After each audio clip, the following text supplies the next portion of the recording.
ანტინარკოტიკული რეფორმის ფარგლებში მომზადებული საკანონმდებლო ცვლილებები ადამიანის უფლებათა დაცვისა და სამოქალაქო ინტეგრაციის კომიტეტში პირველი მოსმენით განიხილეს.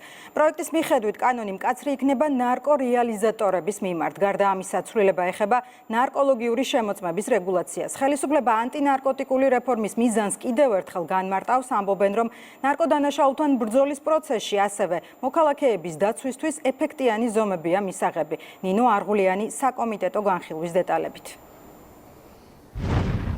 ადამიანის უფლებათა დაცვის კომიტეტმა პირველი მოსმენით მხარი დაუჭირა ცვლილებებს, რომლის მიხედვითაც ქვეყანაში ნარკოპოლიტიკა მკაცრდება. კანონი განსაკუთრებით მკაცრი იქნება ნარკორეალიზატორებთან მიმართებაში. სასჯელი 12 წლიდან დაიწყება და გასაღებული ნარკოტიკის რაოდენობაზეა დამოკიდებული უვადო პატიმრობა. გარდა ამისა, რეალიზატორებს ჩამოერთმევათ ის ქონება, რომელიც სწორედ ნარკოტიკების გასაღების შედეგად აქვთ შეძენილი. ეს ქონება, როგორც დღეს კომიტეტზე ითქვა, ჯანსაღი ცხოვრების წესს მოხმარდება.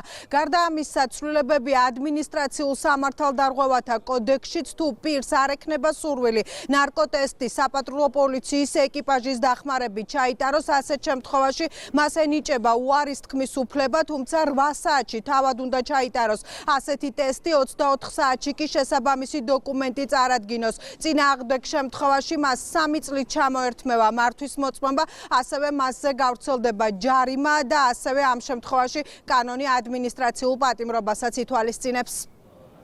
ავაზობთ, რომ ერთმანეთისგან გაიმიჯნოს ის ადამიანები, რომლებიც ყიდიან სიკვდილს და ამისთვის იღებენ ან სხვა მატერიალურ სარგებელს, ან ფულად სარგებელს და მათ მიმართ იყოს განსაკუთრებულად მკაცრი პასუხისმგებლობა.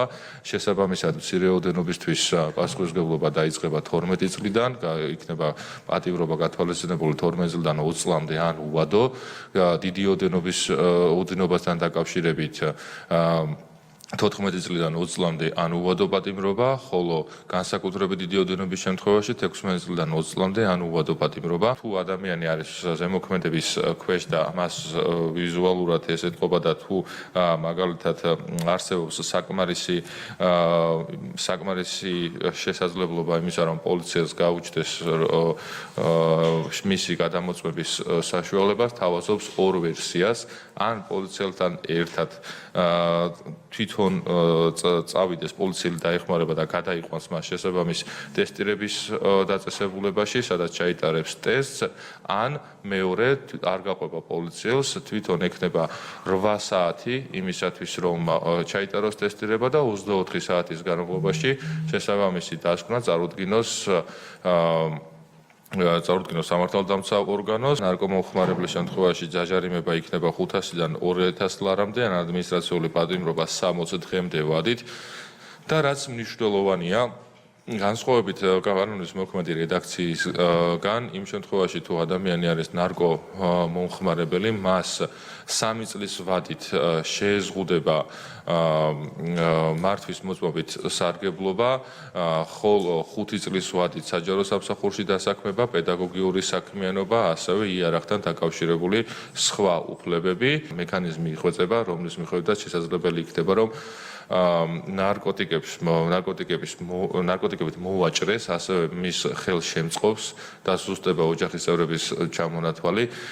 შესაძლებელია, რომ სასამართლოს წესით ჩამოერთვას ქონება, რომელიც გადაეცემა სახელმწიფოს. ამ დროს ჩვენ ვისმენთ არაერთი ნაცური ტელევიზიისგან, რომ სპეკულაციები მიმდინარეობს, მათ შორის მარიხუანასთან და კანაფთან დაკავშირებით და როგორც ჩანს, ამ ადამიანებს ნარკოტიკების გამსახურებებზე და გამყიდველებზე ძალიან შესტკივად გული. კონსულტაციებს მართავთ ნარკოდამოკიდებულთა მკურნალობის ფორმებთან დაკავშირებით, მათ შორის იზოლებით მკურნალობის ფორმებთან დაკავშირებითაც იმ ადამიანებისთვისაც, ვისაც ასეთი საჭიროება გააჩნიათ. თქონდა მიდგომა ვერ იქნება ისეთი, როგორიც არის მაგალითად კოკაინთან დაკავშირებული, განსხვავებული უნდა იყოს მარიხუანასთან და კანაფთან, ამაზე საერთოდ ლაპარაკიც კი არ შეიძლება და სპეკულაციებს ადამიანებმა თავი დაანებონ. ერთხელ ის საკუთარ თავს გადააბიჯონ და აიძულონ და არ დაიწყონ ისეთი ბინძური პროვოკაციები და ისეთი ბინძური ამორალური ქმედებები, რომელსაც ახლა ხედავთ ხოლმე მათ შორის ნაცურ ტელევიზიებშიც. ახალი ნარკოტიკების გაჩენიდან გამომდინარე ეს ბრძოლა კიდევ უფრო გართულებული არის და კიდევ სხვა ბევრი ფაქტორი არსებობს,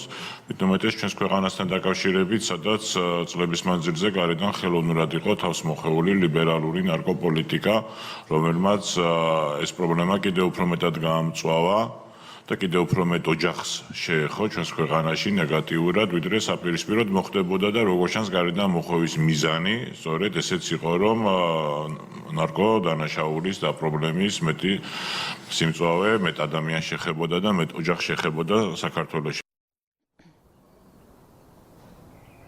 ცვლილებების საზოგადოების საუკეთესო ინტერესებიდან გამომდინარეობს. ასეთია მართველი გუნდის განმარტება. მართველი გუნდი ამ დოკუმენტის განხილვას მომდევნო კვირაში უკვე სესიაზე აპირებს. ცვლილებები 8 კანონში ცვლილებას ითვალისწინებს.